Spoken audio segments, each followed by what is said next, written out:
RPP presenta Diálogos con Pepe Can.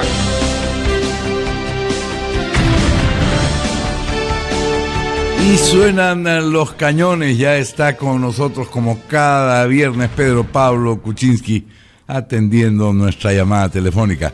¿Qué tal, Pedro Pablo? Muy buenos días. ¿Qué tal? Ahí estuve, esta noche tuve un sueño sobre la OEA. Ajá. Imagínate, la Organización de Estados Americanos, porque parece que hay oposición a la idea de proponer a Delgado Sayán como secretario general, ¿no? No sé si tenemos el chance de ganarlo o no, pero yo creo que sería una buena cosa, ¿no? Porque si alguien que no tiene un poquito de rosado, no lo van a elegir ahí, ¿no?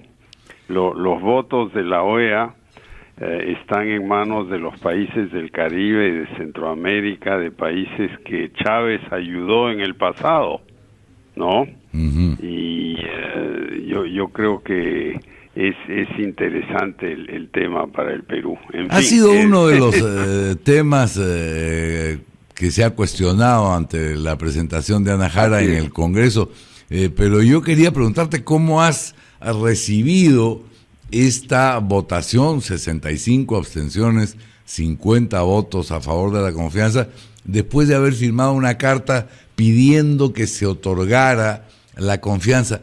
¿No fue inadecuada o inoportuna esa carta de 4 ex primeros ministros como entrometiéndose en la tarea del Congreso, Pedro Pablo? No, porque nosotros no somos congresistas, no tenemos voto ahí, pero somos premieres que han desarrollado una labor reconocida, y lo que estamos diciendo es, miren ustedes, antes de votar, piensen bien en la estabilidad del país. Y yo creo que lamentablemente es esta cosa que se va a hacer ahora en 2 tiempos, hoy es el segundo tiempo, no es buena para la estabilidad del país, no ayuda a la economía. ¿Por qué está la economía parada? Una de las razones es inestabilidad política, ¿no? Uh-huh. Entonces yo sí creo que es perfectamente legítimo decirle a los congresistas, piensen antes de votar. No le vamos a decir cómo voten, pero voten a favor de la estabilidad, pues, ¿no? Ahora, claro, yo sí defiendo la carta. El Congreso ha aprovechado la presencia de Ana Jara para presentar casi un listado de lavandería respecto de las concesiones que debería hacer el gobierno. La candidatura de Diego García Sayán es una de las objeciones o de los reclamos de la oposición, pero están pidiendo la cabeza nada menos que del ministro Castilla, y eso de una bancada como la del PPC. Bueno, discutamos eso, ¿no? Discutamos eso.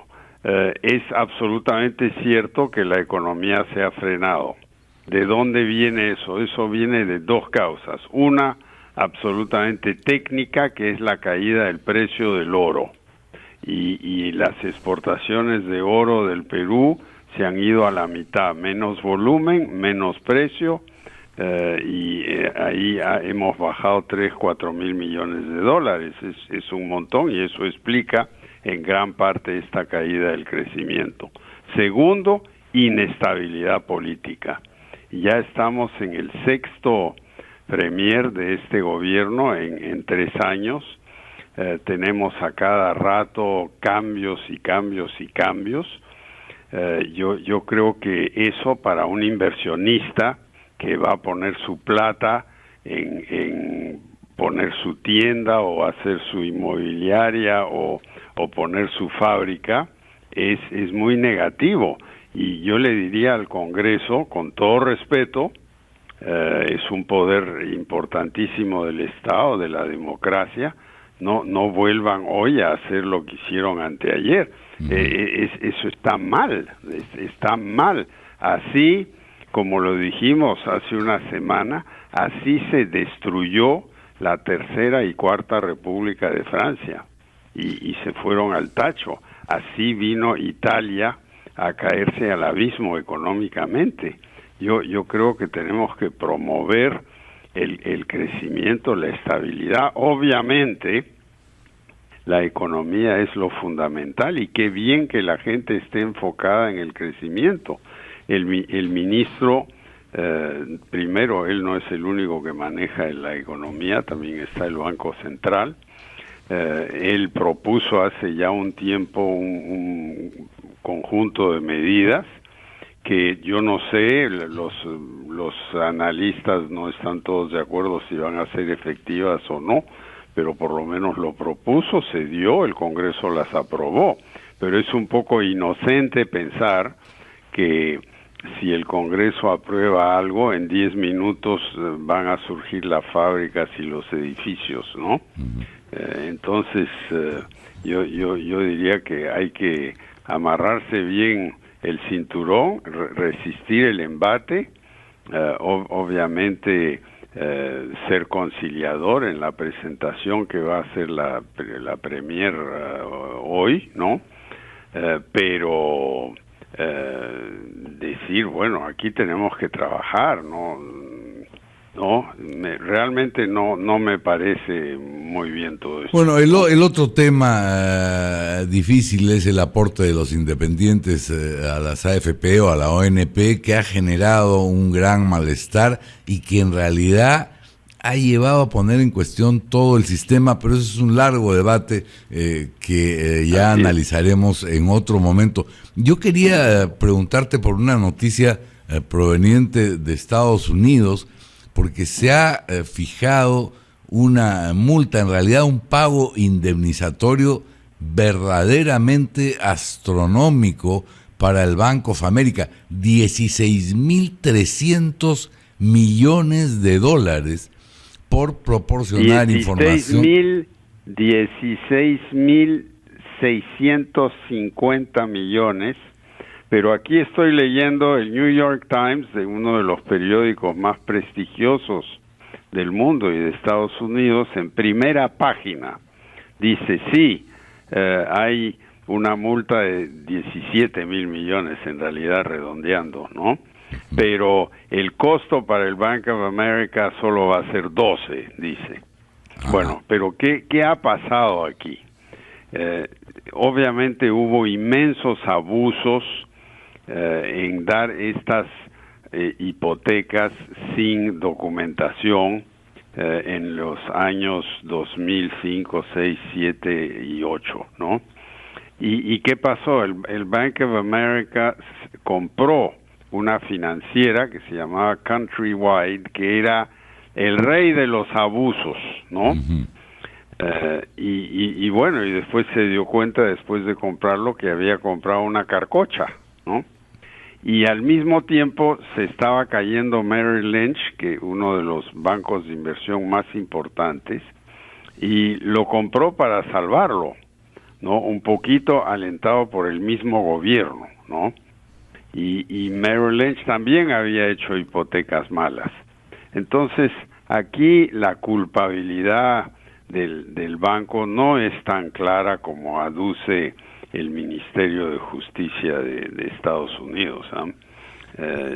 Eso es lo que te iba a decir, porque en todo caso, un error al hacer una adquisición y un esfuerzo por evitar la caída de Merrill Lynch, estamos hablando de septiembre del 2008, ¿no es cierto? El 15. ¿Y quién causó todo esto? Fue la decisión del Tesoro americano de dejar caer a Lehman Brothers, y eso creó un efecto en cadena que casi se lleva abajo a Goldman Sachs, a Morgan Stanley, otros grandes bancos de inversión, y al final sí se llevó a Merrill Lynch al abismo. Y entonces ahí empezaron las llamadas, oiga, ayude, cómprelo, vea lo que se puede hacer, etcétera, y después, como premio, te dicen, bueno, ahora paga la multa, ¿no?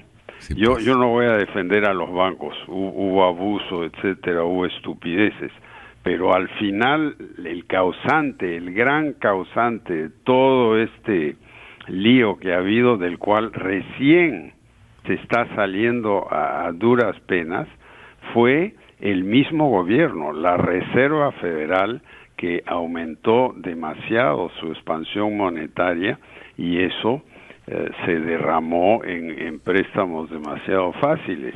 Entonces yo creo que hay que tener mucho cuidado aquí cuando se escriba la historia de esta época. Yo creo que las conclusiones van a ser distintas.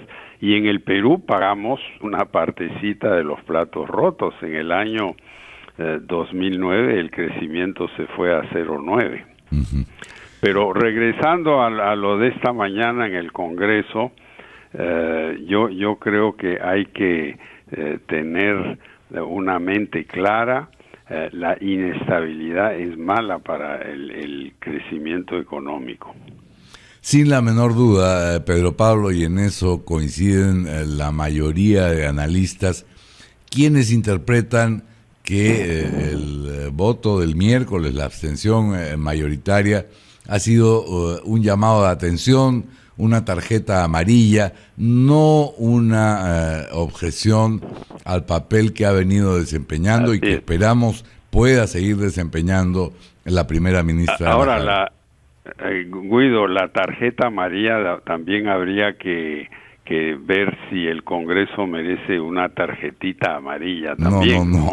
Al Congreso le sacan tarjeta roja ahora, directa. Yo estoy dispuesto a apostar contigo y los oyentes que todo esto se resuelve hoy, ojalá. ¿Y por qué? Porque ya los congresistas, yo me imagino que se dieron cuenta que están prendiendo la mecha con esto.